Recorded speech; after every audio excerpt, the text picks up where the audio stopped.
Sawyer, we need to talk. What's going on with the whole career plan thing you submitted at school? Seriously, what were you thinking, you dunce? Your homeroom teacher called me.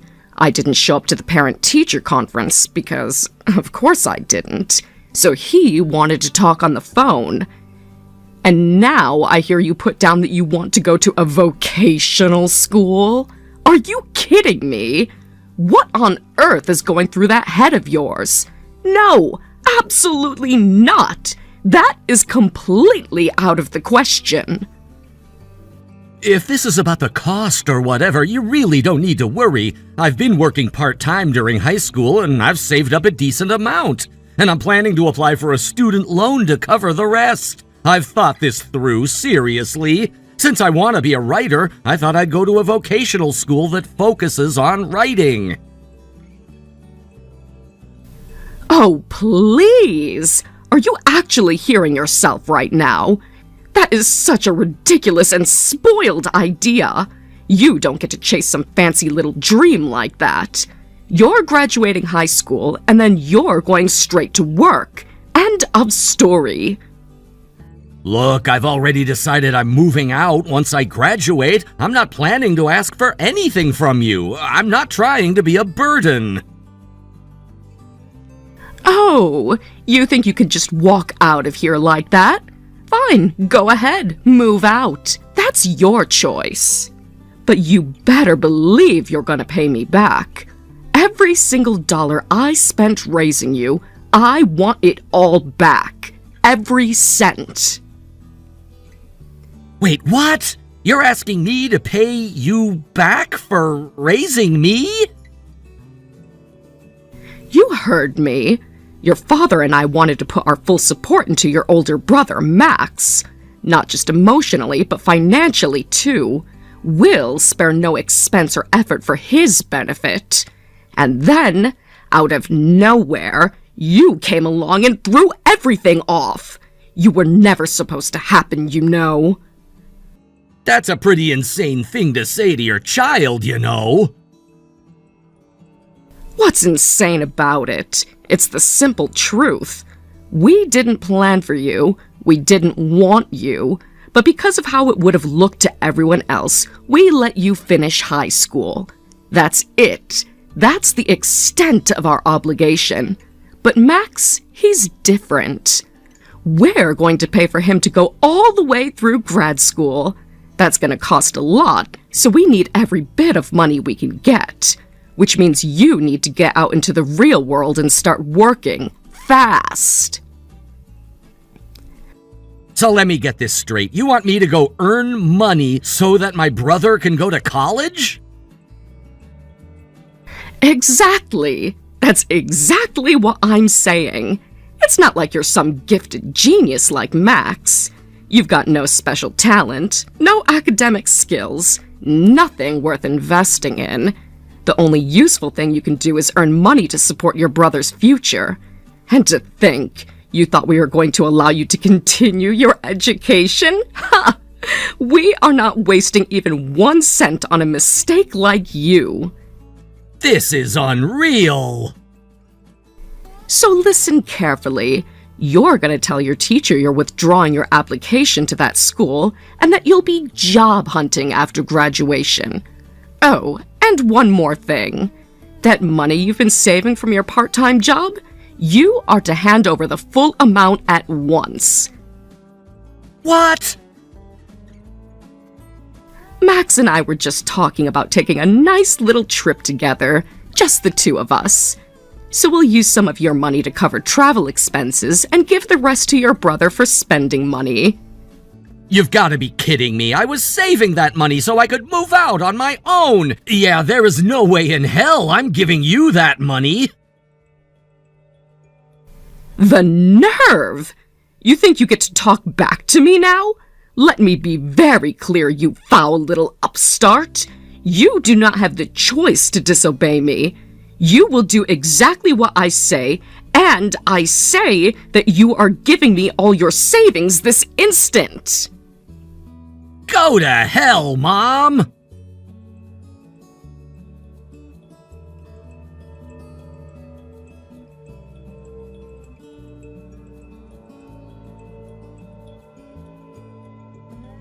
Melanie, are you there? I need your help now. It's urgent.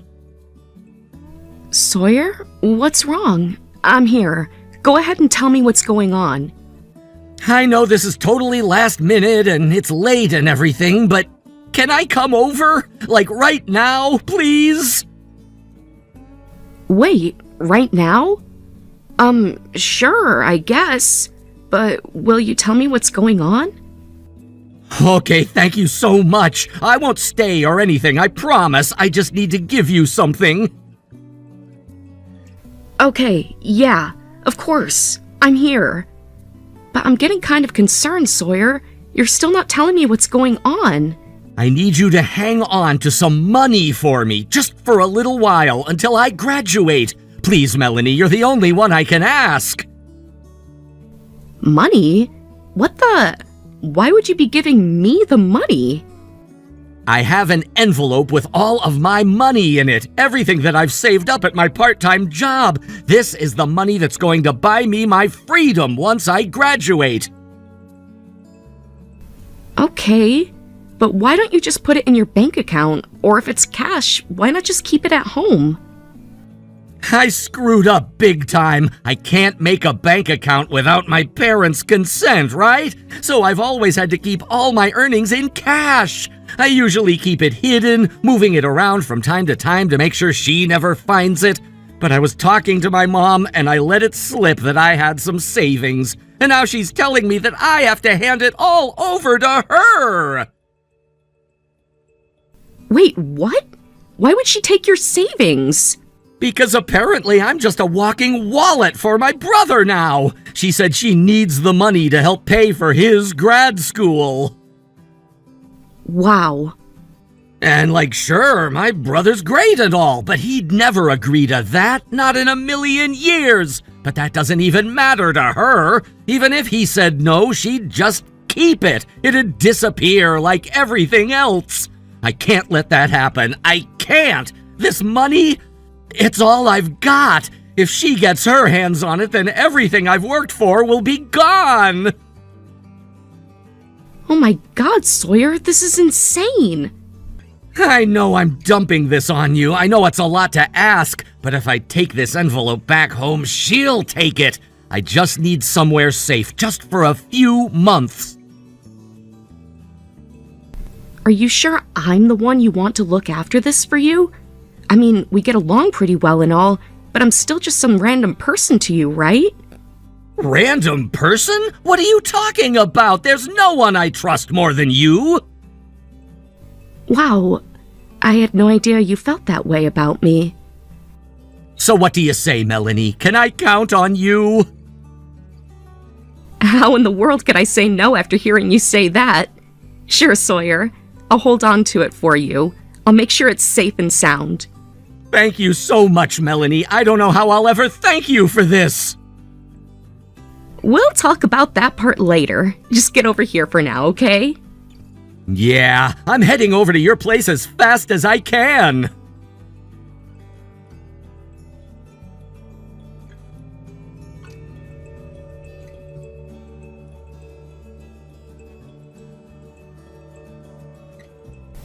Sawyer! Where are you keeping all the money you saved up? I thought maybe you were hiding it somewhere in your room, but I just tore through the whole thing and couldn't find anything. I checked your dresser, your closet, under your mattress, nothing. Tell me where you hid that money immediately.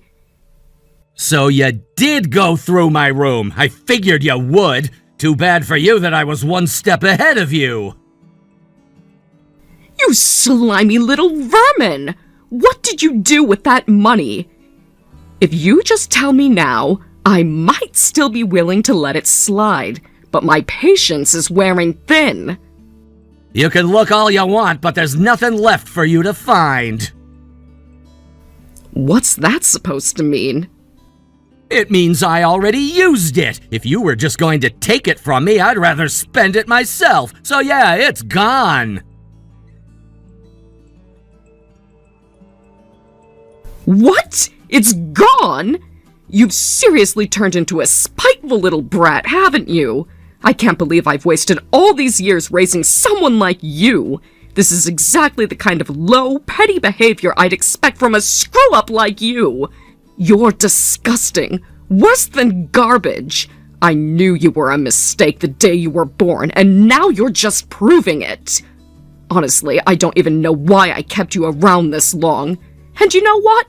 Forget about waiting for graduation. I want you out of my house today. Just get out and don't bother coming back. If that's how you feel, then I'll go ahead and take him off your hands. What? Since it sounds like you've officially given up on Sawyer, I'll be more than happy to step in. What the hell are you even talking about? I suppose this is the first time we've spoken, isn't it? My name is Melanie. I'm Sawyer's girlfriend. Oh, come on. That loser has a girlfriend? Really? You've got quite the imagination, don't you? Let me guess. You think just because this is over text, you can get away with this silly little act. Is that right? Pretending to be your own girlfriend. That's just sad. You think I'm pretending? Of course I do. You couldn't even get your mother to love you. What makes you think any other girl out there ever would? Well, believe what you want, but I care about Sawyer, and so does my family. My father in particular thinks very highly of him. He's planning to start a new company in a few years, and he wants Sawyer to be one of the founding members. Oh, wow. That's wow. You've officially lost it. This is next level delusional. You said you had no need for him, right? Since you've made your position clear, I don't think you'll have any problem with me taking him in. Sure, whatever. Knock yourself out. This whole thing is so ridiculous. I'd be laughing if it weren't so embarrassing. I think I'm done playing along with your delusions for tonight, Sawyer. Enjoy sleeping on the streets.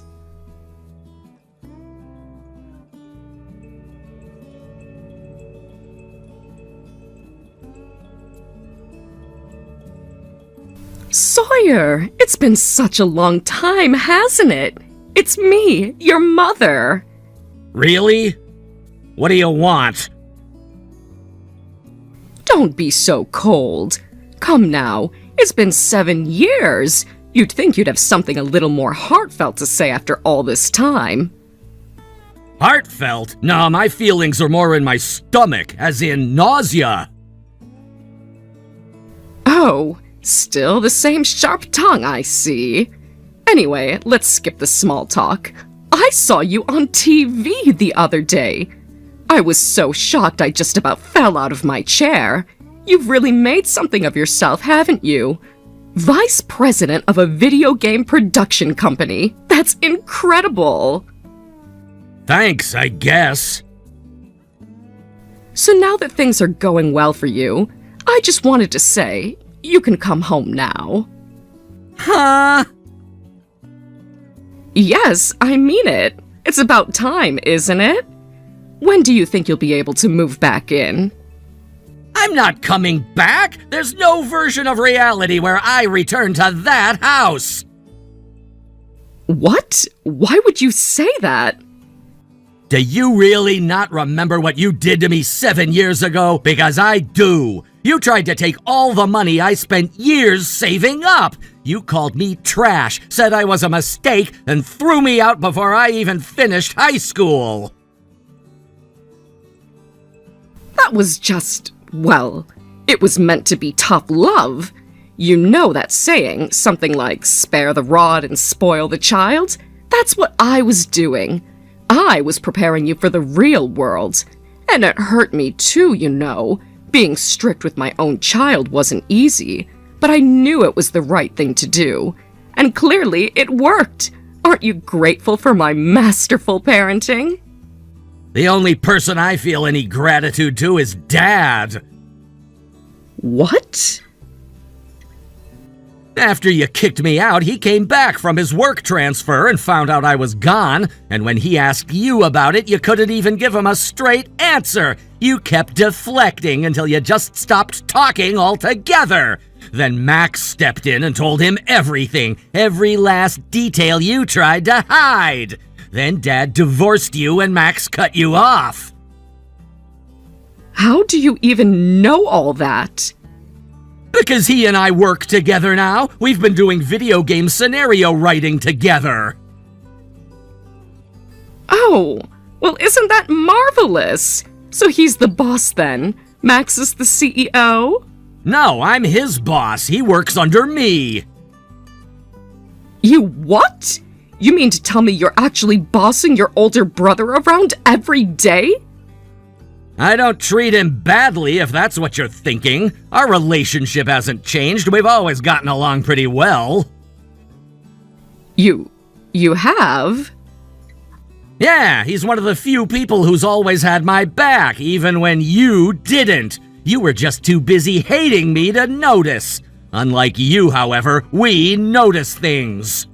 All those dreams you pushed onto him, like grad school, the corporate job, the big salary, that was never what he wanted. That was just what you wanted. He was your retirement plan, your ticket to a leisurely and luxurious retirement. And you shoved it onto him without ever asking if he was okay with it. That's not fair. I never shoved anything onto him. That's exactly my point. You had no idea what he actually wanted in life, which, in reality, was to write, just like me. We used to share our stories, give each other feedback, talk about publishing ideas. We were on the same path, you just didn't see it or didn't care. I can't believe this. So when you kicked me out, he gave up on you too. He stood by me instead. Same with Dad. And as for me, I was lucky. Melanie and her father took me in and they helped me start over. If it weren't for them, I might have ended up on the street just like you wanted. Wait, Melanie? Are you talking about that fake girlfriend you made up? The imaginary one you used to text me back then? She's real, very real. She's the daughter of a major toy company's president. She is?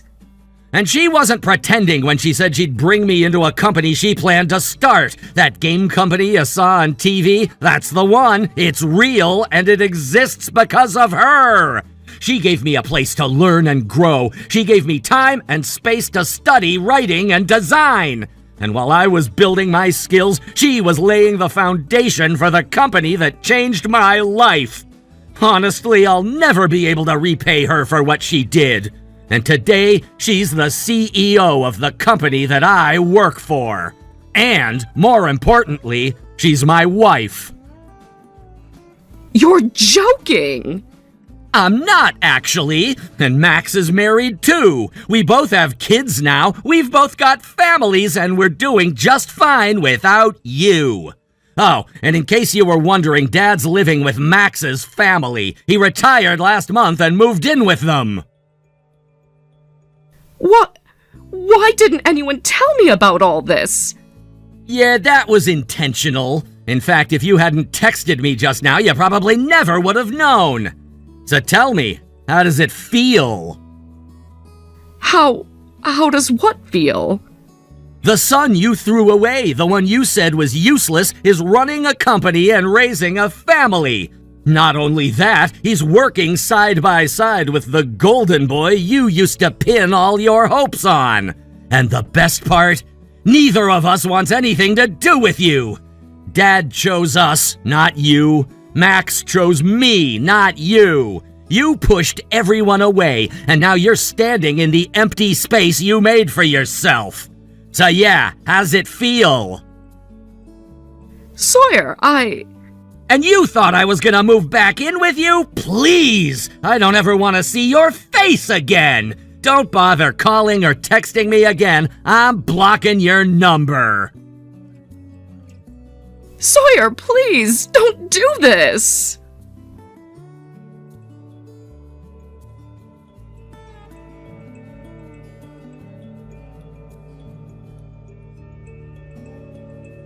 To be honest, I always figured something like this would happen eventually. That's the only reason I never blocked her. I just left the door open for 7 years, waiting. And when the message finally came, I was ready. Melanie, my wife, partner, and anchor once told me that living well is the best revenge. That building a life filled with real happiness, not bitterness, would be the strongest answer I could ever give to what was done to me. So I worked. I fought for every inch of it, and now I've finally shown it to the person who least deserved to see it. The whole time I was messaging my mother, Melanie was sitting right beside me. When it was over, I looked at her, said thank you, and gave her and our kids the biggest hug I've ever given them. As for my mother, I've heard she spent the last few years burning through money she thought she'd get back from me one day. New clothes, expensive restaurants, fancy travel, things that never fit her life. Now she's drowning in credit card debt, living paycheck to paycheck, working 2 jobs just to stay afloat. And you know what? That's not my problem. She can struggle in silence just like she taught me to. She's pregnant. That's why I need you to agree to a divorce. She? You mean the woman you've been cheating on me with? Is that correct? Yeah. Well, I don't really like calling it cheating anymore. I mean, now it's serious. I love her. So I'd appreciate it if you stopped referring to it that way. And because of that, I'm asking you for a divorce. Sure, I've already prepared the divorce papers. They're on the table in the living room. What? Also, I'm going to stay at my parents' house for the time being. We'll discuss custody and the division of assets another day. Isabel, who's only 5 and cries when I'm not around, is coming with me. Oh, I'll be contacting a lawyer soon. In the meantime, I'd appreciate your patience while I work things out. Goodbye. Wait, hold on.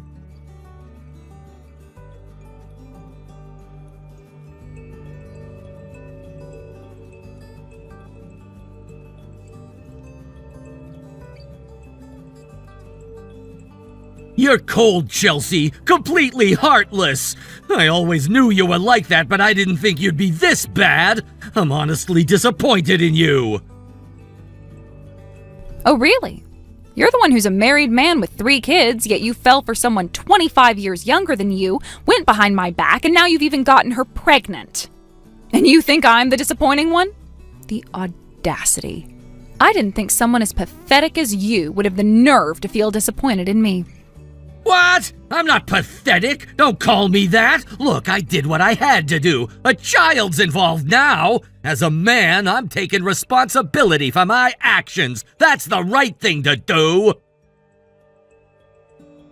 So you think just because you're taking responsibility, you're not a disappointment? Well, don't forget this. You already have 3 kids. You have had those responsibilities as their father long before this mess. Try not to conveniently overlook that fact, will you? Well? If you want to think of yourself as some honorable man for stepping up now, go ahead and pat yourself on the back. But just know this, no matter how you choose to see yourself, you better not forget the responsibilities you have as a father to all your children. You owe them that much.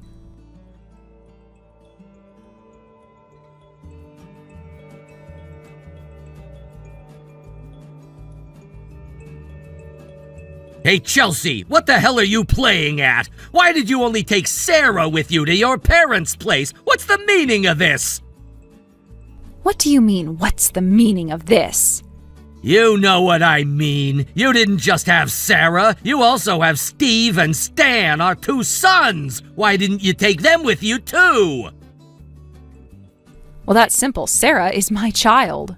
What? Then what about Steve and Stan? Why wouldn't you take them, too? You're over here lecturing me about being a father and taking responsibility, but you're not doing your part as their mother. I'm not their mother. Steve and Stan aren't my kids. What are you talking about? Those 2 boys are from your previous marriage with Gia. You divorced her 10 years ago, remember? And I never adopted them, legally or otherwise. Given that we're getting a divorce, it's obvious that the only child I have any responsibility for is Sarah, who I gave birth to. But... Besides, Steve and Stan have made it clear they don't see me as their mother, In fact, they outright dislike me. They've never treated me with even a shred of respect or warmth these past 6 years. They couldn't care less about me and have always been distant. Let's not pretend otherwise. They're teenagers! They're just going through a rebellious phase! What do you expect? Sure, I considered that possibility for a while. I even gave it time. But 6 years and nothing has changed. It's been long enough. Honestly, I've reached my limit. And more importantly, they're 16 and 15 now. They are old enough to make their own choices. And they've made it clear they don't want to come with me. They said as much. Wait, when did they tell you that? In the last few days, while you were busy staying over at your mistress's place, I told them I was leaving and asked them to decide if they wanted to come with me. Their answer was a firm no. It wasn't surprising, honestly. I knew how they felt, but I wanted to give them the option anyway. Damn it! If only I'd come home yesterday, maybe I could have done something! It doesn't matter. If you're worried about custody, go talk to their biological mother, Gia. She's the one who gave birth to them. Gia? She's broke! Even if she wanted custody, she couldn't support them! Her life's a mess! And that's your problem, not mine. Come on, Chelsea, I'm begging you, take Steve and Stan with you! I can't have them around while I'm trying to start a new life with my new wife! It'll ruin everything! You are unbelievable. You have the gall to ask for a favor after all this? You want me to make things easier for you while you're playing house with your new wife? Get real. Oh, and by the way, I'll be filing a claim for alimony soon. Alimony? What, did you think you could just cheat, ruin our marriage, and get away without paying a cent? That's not how this works. And don't forget, you'll also be paying child support for Sarah. But I have a baby on the way. This isn't fair. I have expenses. Well, I guess you'll just have to figure it out. That's what it means to take responsibility as a man and a father. No complaints, right?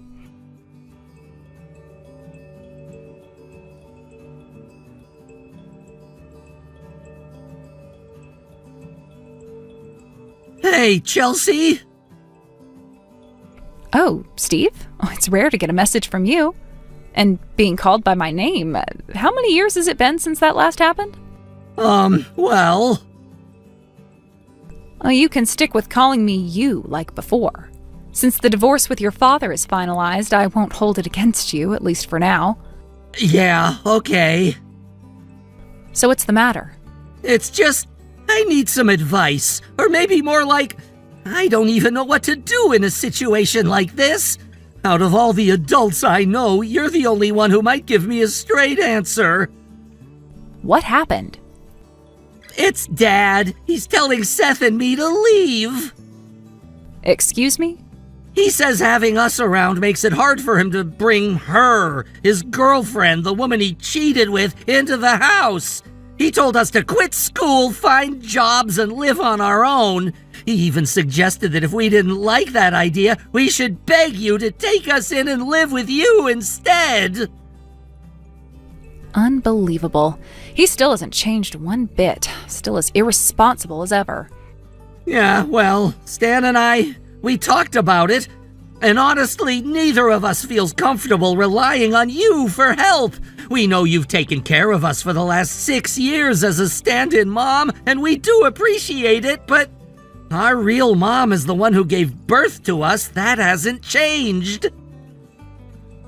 That's completely fine. Back when Sarah and I left the house, you both were very honest about how you felt. I know it wasn't easy for you to say all that to me, and though it doesn't erase the past, I've come to terms with it. Thanks. Anyway, Stan and I talked it over, and we were thinking about reaching out to our real mom. Your real mom?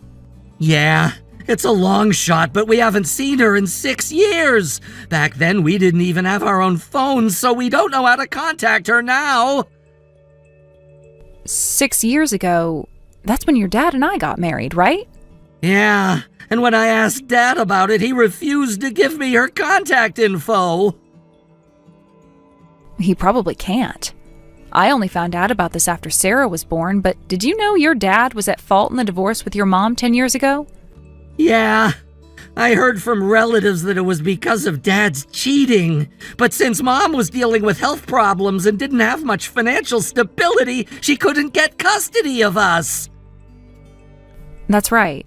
I also remember hearing you went to the same university as her. That's true, though she graduated before I enrolled, so we never actually met. If there's any chance you know how to reach her, could you let me know? If we could just get in touch with her, Stan and I will handle the rest ourselves. All right, give me a little time, okay? I'll have to contact a few people to see if there's a way to reach her. And, Steve, you know how things are nowadays. Sharing someone's personal information without their consent is not allowed. Even if it's your mom, I'll need her permission before I pass anything along. Yeah, that makes sense. Once I've figured something out, I'll let you know by Saturday morning, regardless of the outcome. Got it.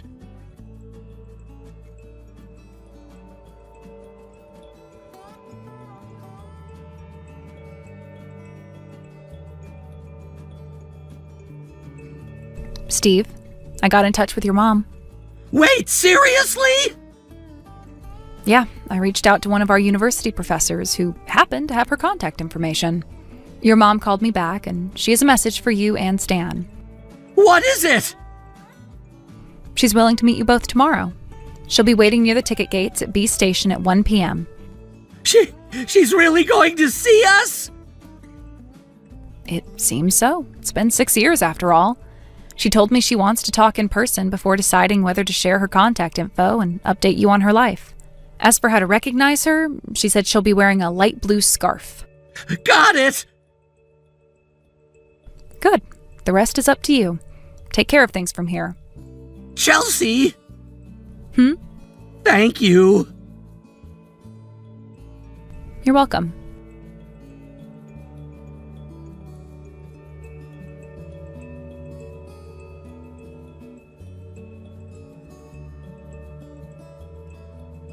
Yes? What's this about?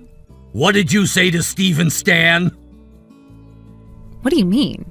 They finally moved out recently, and I thought I'd finally get to enjoy my new married life with her. But now their mother has filed for a change in custody. I reached out to Steve, and he said he and Stan have decided to live with their mom. Oh, is that so? And now you're... what? Angry? Panicking? Whatever your emotions are, why are you coming to me with complaints? You knew they were planning to go live with her, didn't you? Well, I might have heard something along those lines in passing, but from what I understand, the boys thought long and hard about their future and they decided to turn to their biological mother. She accepted them, which is good for everyone, right? Meanwhile, you got exactly what you wanted, a house with just the people you choose to live under one roof with. What's the problem?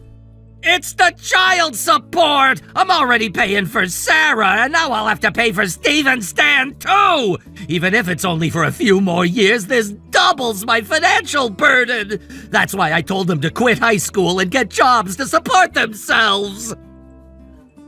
You are unbelievable. What? Steve and Stan made the right choice. Living with their mom will be far better for them. Wait a minute! As for Sarah, the child I gave birth to, I'll raise her properly and ensure she grows up happy and healthy. But about the child support! Isn't there a way to reduce the amount? My parents are in a nursing home. I can't even turn to them for help. And what happened to taking responsibility as a father? Well, I mean...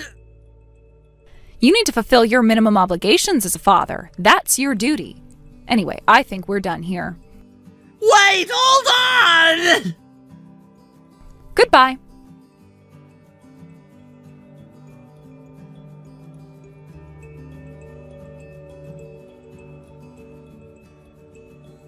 The custody battle over Steve and Stan dragged on for several grueling months, stretching everyone's patience and emotional limits. The courtroom was often tense, full of heated testimonies and complicated legal arguments. But in the end, the verdict was clear. Custody of the boys was awarded to their biological mother. It was more than just a legal victory. It marked a significant, long overdue turning point in Steve and Stan's lives. For years, they had lived in a house full of emotional neglect and instability, and now, finally, they were being given a chance at something better.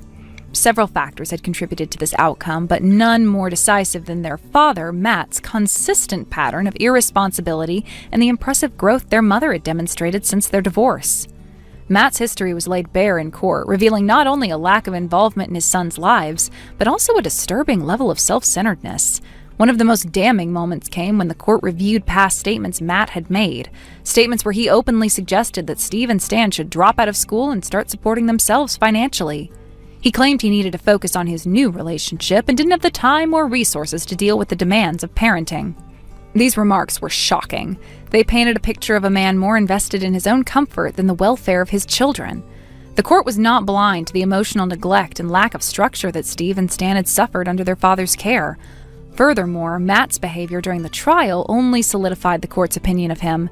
He deflected blame, failed to take accountability for his decisions, and repeatedly made dismissive comments that reflected just how little he understood, or cared about, the consequences of his actions. In stark contrast, their biological mother had evolved into a symbol of determination and redemption. She had lost custody years ago due to a combination of health struggles and financial instability.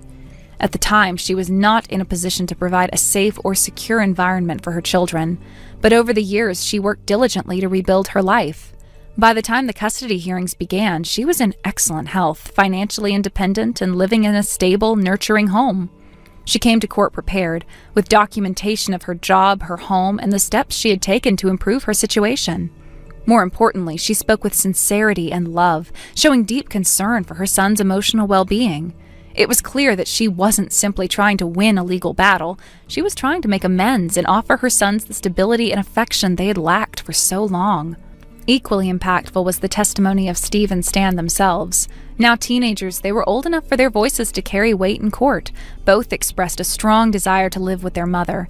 They spoke about how much more seen and valued they felt in the brief visits they had shared with her compared to their everyday life with Matt. They described how he had prioritized his new partner over them, how he rarely attended their school events or even asked about their day.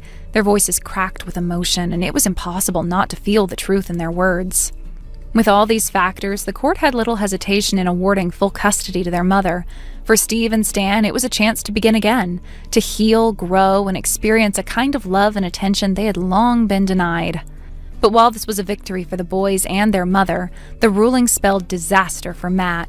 He was ordered to pay over $1,000 a month in child support for Steve and Stan. This was on top of what he was already paying for Sarah, his daughter from his marriage to me. The financial strain quickly began to close in on him. At first, Matt tried to downplay it. He believed he could handle the added pressure, that it would all work itself out, but reality hit hard and fast. His new wife, the very woman he had left me for, was not nearly as supportive or understanding as he had hoped. Their relationship, once full of excitement and stolen moments, began to crack under the weight of everyday financial stress. They fought often, the romance fading quickly as the bills piled up. She hadn't expected to live paycheck to paycheck, constantly worrying about child support and legal fees. Her patience wore thin. Eventually, she filed for divorce. Less than a year into their marriage, she took full custody of their child and left Matt to deal with the mess. The neighbors, once buzzing with gossip about their affair, now openly criticized the situation. Matt's once proud image had crumbled. Now responsible for child support for 4 children across 2 failed marriages, Matt's financial situation became dire. He was forced to take on multiple jobs, working day shifts, night shifts, weekends, anything he could find. His health declined and the stress became unbearable. The man who once paraded his new life as an upgrade now appeared worn down and bitter, a hollow version of himself. Meanwhile, Steve and Stan began to thrive. With their mother, they found consistency, affection, and encouragement. They were no longer invisible. Their grades improved and they became more social, and more importantly, they were happy.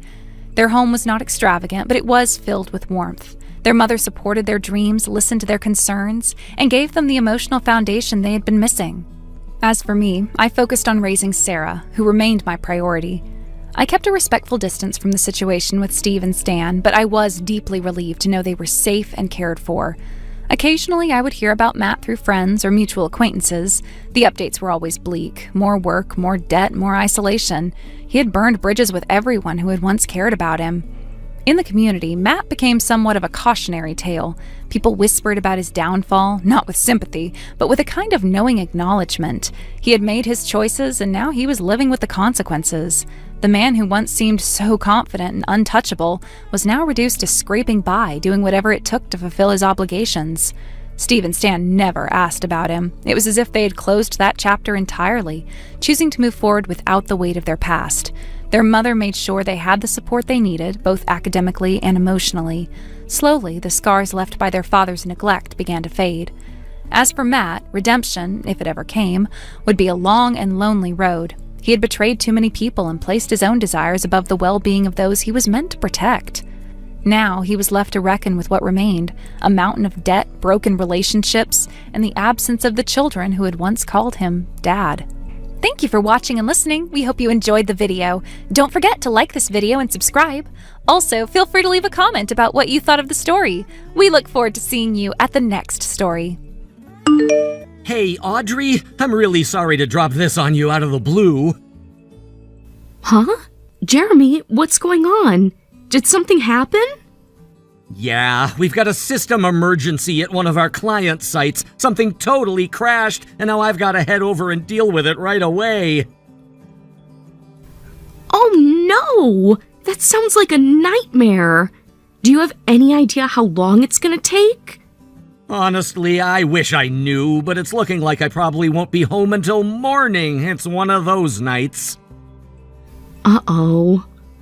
Man, this sucks. I was already planning on tonight being a pretty late night, and it just got even later. It's not like I didn't have enough work on my plate already. We're in the middle of a big project as it is. I'm so sorry, Audrey. I know we haven't had much time to spend together lately. Well, I guess this kind of comes with the territory, right? You being a system engineer and all. These kinds of emergencies just pop up with zero warning. Plus, you've been trying to put in extra hours so you can actually take time off for the wedding and the honeymoon like we planned. But it's okay. Don't feel too bad about it. I'm all right. You've got a lot on your plate right now. Thanks. Really, I appreciate that more than you know. But I still feel bad. I wanted to be home with you tonight. It's okay, really. But you have to promise me one thing. Next week's wedding and our honeymoon afterward, no canceling. No last-minute system meltdowns ruining everything. I mean it. I swear that's not gonna happen. My manager and the whole team already said they've got my back. They'll cover everything while I'm away. You don't have to worry about that. All right. That actually makes me feel a lot better. Good. Anyway, I'm just pulling up to the client's office now. Okay, deep breath. You've got this. Good luck in there. And text me later if you get a minute, okay? Will do. Talk to you soon.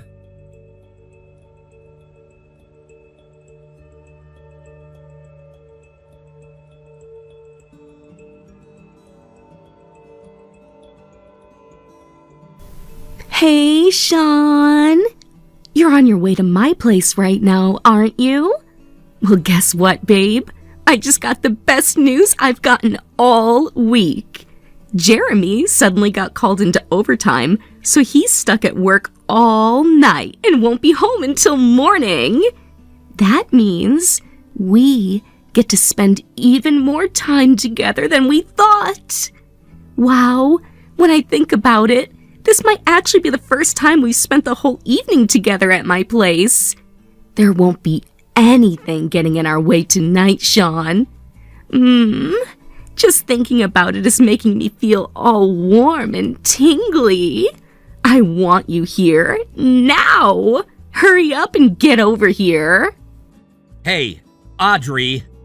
Sorry to bother you at this hour. Is now an okay time to talk? Jeremy, what are you doing texting me? Aren't you still in the middle of that emergency job? Yeah, technically I am, but I managed to step away for a short break. Wait, really? I thought it was some urgent system crash or whatever. You're allowed to take breaks during something like that? Well, yeah, I mean, even in urgent situations, you can't just keep working non-stop. That'd be a recipe for disaster. When the job involves super detailed stuff like this, not taking a break actually makes it more likely I'll mess something up. Huh, I guess that makes sense. By the way, you're up a lot later than usual. Normally you'd be fast asleep by this hour of the night. Huh? Oh yeah, I guess you're right. But with you not here, I ended up just kinda zoning out. I put on a DVD and figured I'd relax for a bit, and next thing I know, it's already this late. Ah, I see. So you're still up. Of course I am. You can see I'm messaging you, can't you? Yeah, you are, aren't you? But you know, it's the funniest thing. When I glanced through the crack in the bedroom door just now, the bed looked completely wrecked, like all the sheets were crumpled up and on the floor. Huh? Wait, what? Oh, and there was something else. There's a leather jacket with a big tiger breathing fire on the back lying here in the hallway. That's not really my style. I don't own anything like that. It's also definitely a man's size, so I know it's not yours, which is weird, because as far as I know, I'm the only guy who's supposed to be in this apartment. Hold on. Huh. I don't know what it is, but something seems off about the apartment. Jeremy? What's going on? You're talking like you're actually in our apartment right now. That's because I am. What? You're not at work? Yeah, the client's office just so happened to be literally 5 minutes away from here, so I used my break to come check in. I told my boss what was going on, and he sent over another engineer to take over. I handed off everything and headed straight home. But why? Do you honestly mean to tell me you still haven't noticed? Noticed? Noticed what? Oh boy. Scroll up, Audrey. You'll see. Scroll up?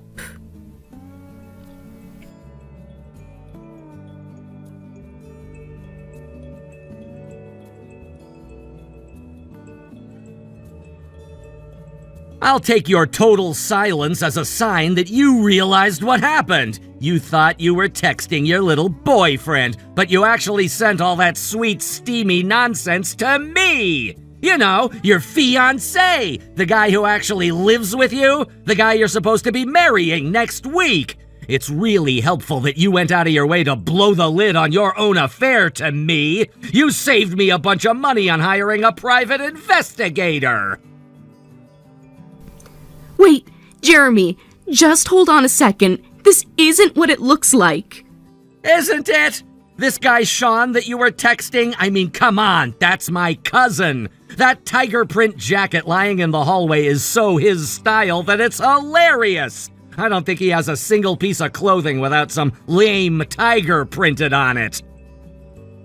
I'm telling you, you've got it all wrong. Really? Because I picked up that jacket and guess what I found in the pocket? Sean's phone. No passcode, just sitting there unlocked like a big dumb confession. Wait, are you serious? Yeah, dead serious. The guy's screwing around with his cousin's fiancée and he doesn't even have the basic sense to lock his phone. Oh no. And you accidentally texted me all your lovey-dovey filth thinking I was him. How the hell did I end up engaged to the dumbest cheater on the planet? Jeremy, come on. Let's take a look through your actual texts with him, shall we? Let's see. Looks like this thing with Sean has been going on for about 6 months then? The fact that I didn't notice makes me feel like an idiot, but you clearly stopped feeling guilty a long time ago. Or maybe you never felt bad in the first place. Please stop! Don't read any more texts! I've never really understood the mentality of a cheater. Obviously, it's a moral failure, but it's also just dumb. Like you're gonna get caught sooner or later, why not just break up and do it the right way? Look, it's not just my fault. Excuse me? You're the one who's always busy. You're never around. We're living together, but we never spend time together. Do you expect me to believe things will get better once we're married? I was under the impression that you were aware of how demanding my job was and that you were cool with it. Are you kidding me? That was obviously a lie. You should have realized that I wasn't getting enough attention from you. I've apologized to you for how busy I am countless times, but even if I didn't, that doesn't give you an excuse to cheat on me, and with my cousin of all people. If you were really that lonely, then you should have been honest with me. You know, like use your words, communicate. I think that's pretty important for people getting married. He was there for me. Every time I needed him, he came running right away. And I mean, he's your cousin, so he kind of looked like you too. We just, we had good chemistry. Of course, he came running. He's got nowhere else to be. He doesn't have a job. He's literally doing nothing with his life. Wait, what are you talking about? He got fired over a year ago. He screwed up big time at his last job, and now he's living off his parents. And he's got no plans to get himself back on his feet either. He's just fine with the way things are.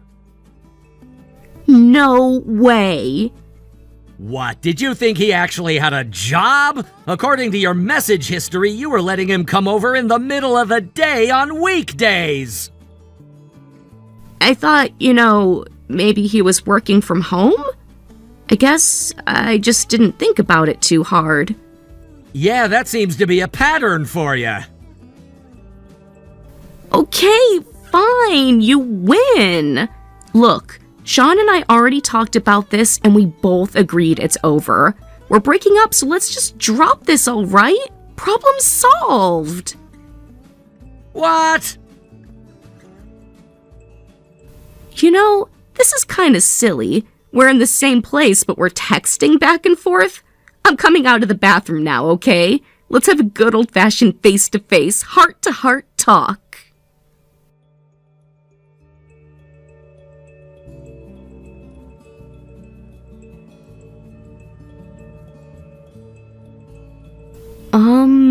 Jeremy? Hey, so where are our clothes? And why can't I open the bedroom door? Oh, your clothes? I tossed them out the front door. You what? Wow, you're really bad at noticing things, aren't you? You two were so busy doing all the salacious things you were doing that you didn't even notice I did you the favor of picking up your clothes. Oh no. I figured you two might think about making a run for it, so I piled a bunch of stuff in front of the door. You're not getting it open from your side anytime soon. Jeremy, come on! Give us back our clothes! Do you actually want us coming out of the bedroom like this? And I just looked out the window. It's raining pretty hard now. All the clothes you threw outside are gonna get completely soaked. What's keeping you from coming out to talk to me like you are? There's no one here who you'd be embarrassed to have see you naked. Well, maybe not yet. Not yet? What's that supposed to mean? I called both of our parents a little bit ago and gave Sean's folks a heads up too. They'll all be here shortly. What? Are you insane?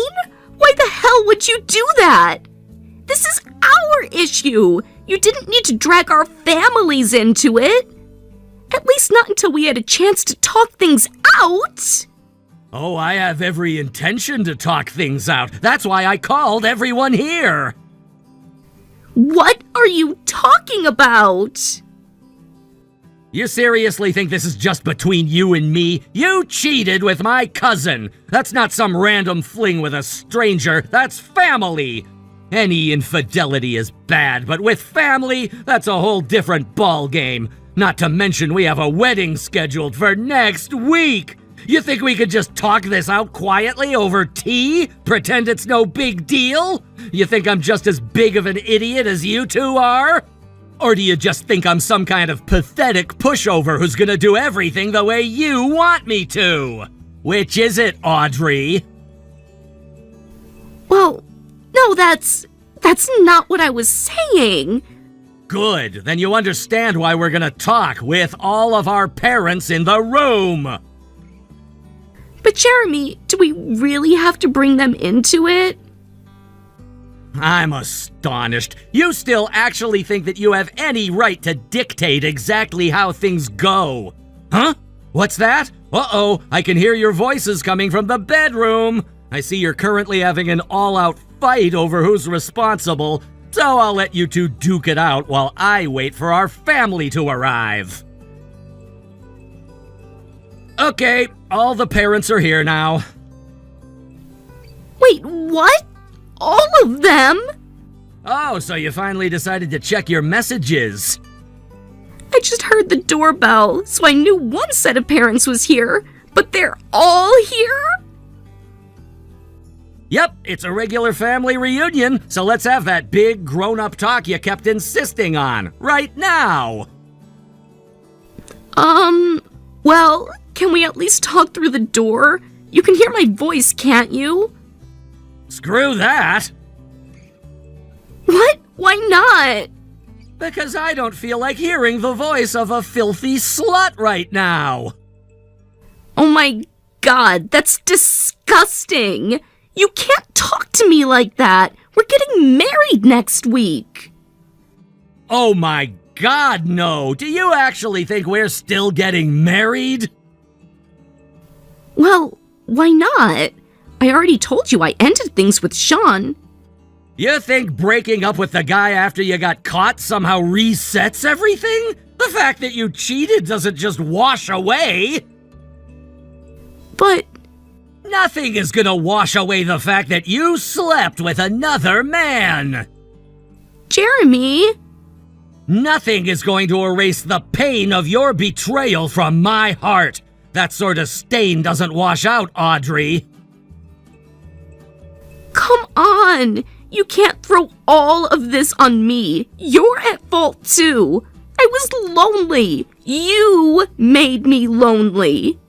I told you the project I'm on now finishes 2 days before the wedding. After that, I was finally going to have more time to spend with you. Well...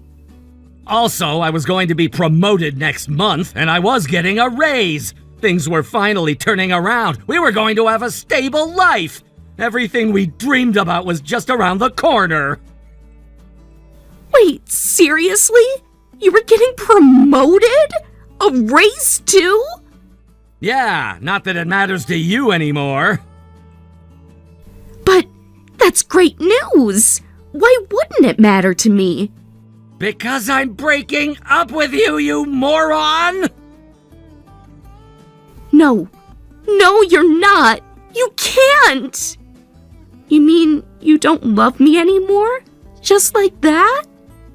It's a funny thing, isn't it? Seeing the woman you love in the arms of another man can have a very negative impact on your opinion of them. Whatever positive feelings I once had for you are now all very, very not positive. You're terrible. You're really gonna throw me away after one little mistake? Well then guess what? You're gonna pay up big time. All the wedding cancellation fees, you're gonna cover that all by yourself. Are you kidding me? You're the one who wanted to break up, not me. I was fine with getting married, so you should be the one paying up. Wow! No, that's not how this works! You don't get to betray me and then expect me to pick up the bill! Why on earth would I allow you to get away with this scot-free? You're right about one thing, the wedding is definitely gonna be canceled. The honeymoon too! And I'm not paying 1 cent to cancel all that stuff. You are! You expect me to cover everything? Yep, every single cent. As for what happens next, I'm leaving that to our parents. They can deal with the mess you made in the living room. I'm done here. I'm gonna pack my stuff and I'll be spending the night at my coworker's place.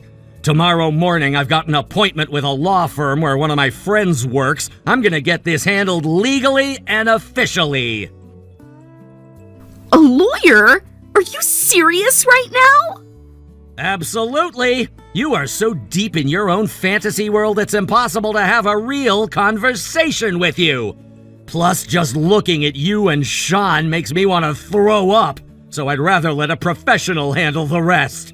That way I don't have to hear another word out of your filthy mouth. Please, Jeremy, can't we just sit down and talk this out? Face to face, just you and me. Jeremy, come on! Don't do this!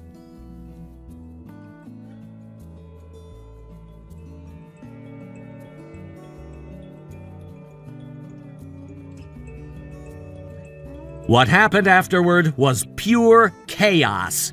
From across the street, I could still hear Audrey and Sean screaming and sobbing, begging for forgiveness like their lives depended on it. At the same time, their parents were frantically trying to calm them down while also falling over themselves apologizing to my parents. It was a complete mess with yelling, crying, lecturing, and apologies all happening at once. After I finished packing up my things, I told everyone I'd be handling everything through a lawyer and left the house without looking back. Apparently, not long after that, both Audrey and Sean were taken home by their respective parents, dragged out in shame, I imagine. With the help of the family, we reached a settlement where Audrey and Sean would each pay half the costs for all the wedding-related cancellations. For them, that was just the beginning of a long road of debt. Now they're both living under strict supervision by their families with no help and no handouts. Word is they're barely scraping by, working multiple jobs each just to make their monthly payments. Sean got sent to work at a company run by his uncle, where he has the privilege of being the guy who scrubs out the inside of garbage trucks after they're emptied. Meanwhile, Audrey's parents shipped her off to live with her aunt. Her aunt runs a women's correctional facility, and she's having Audrey do odd jobs alongside all the inmates. They're exhausted, broke, and completely miserable. Can't say I feel bad for them, though. Actions have consequences, and they're finding that out the hard way.